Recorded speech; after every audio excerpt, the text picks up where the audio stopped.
So, next naman po, di-discuss natin is itong streak zone incentives. So, ito hindi naman siya bago. No, kailangan lang natin i-reiterate kasi maraming hindi pa alam kung paano to gamitin at yung iba naman na nakagamit na. No? Pero marami din na hindi pa nakakatry kung paano ba ito ating streak zone incentives. So, ito po, incentive siya. No? So, extra kita kailangan lang po magkumpleto po kayo ng 2 bookings at mag-online kayo ng 3 hours pagkatapos po natin na makumpleto yung unang booking.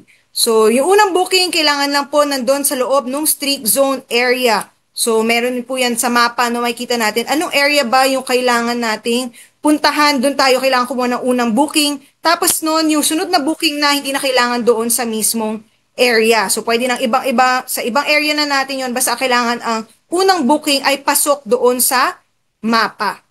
So, kailangan lang din po na naka-on ang inyong mga auto-accept, no? Kapag ka nandito tayo sa streak zone or mag-online tayo na gagamitin natin yung streak zone incentives. So, saan nga ba natin siya makikita? Sa booking planner po, no? May mga schedules.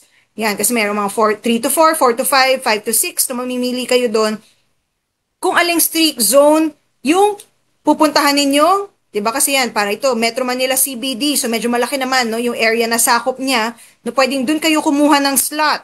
No, pipindutin nyo po yung reserve my slot, makikita nyo na rin doon kung magkano yung magiging bonus ninyo. So, example dito sa ating screenshot, diba sa may kanan, no, yung specific na streak zone incentive na yon ay makakatanggap ka ng 103 pesos. No, kailangan lang na unang booking mo ay nandoon sa area, no, at kailangan ka lang maka 2 bookings at tapos online kayo ng 3 hours. So, ito yung nasa pinaka-kanan na picture, no, nakasulat lang, no, kailangan nga naka-on ang inyong auto-accept.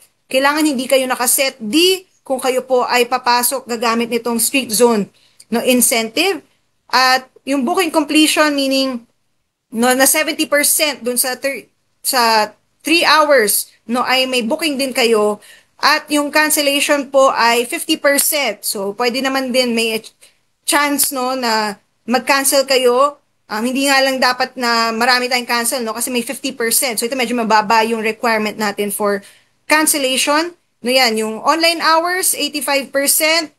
At minimum number of rides, so 2 lang, no, sa loob nung 3 hours na kailangan na online tayo after na mag-start itong streak zone. Okay, so meron tayong yan, reserve my slot. Kung hindi nyo naman, kung naka-reserve na kayong slot, tapos hindi nyo naman pala mapupuntahan yung area, pwede nyo ring i-release yung slot para yung iba naman na malapit sa area ay magamit yung slot na hindi ninyo magagamit. Yan. So, yan din yung mga screenshots, no, na yan nga, is nakapunta yung area, no, paano kayo pipindot nyo yung navigate, papunta dun sa area na yon.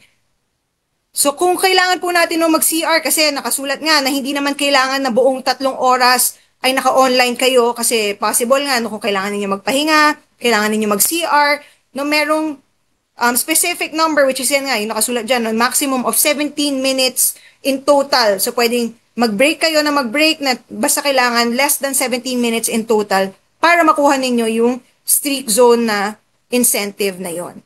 So, yan lang. No, makikita rin natin yan kung may parang counter na kung ilang minutes pa yung kailangan natin. Diba? Kung nakumpleto na natin yung 180 minutes, diba? At yung kapag ka pumasok, pagka makuha nyo siya, diba, the next day po na makikredit sa inyo, yung naging incentive ninyo, which is, kunwari ito sa screenshot na to is 70 peso bonus.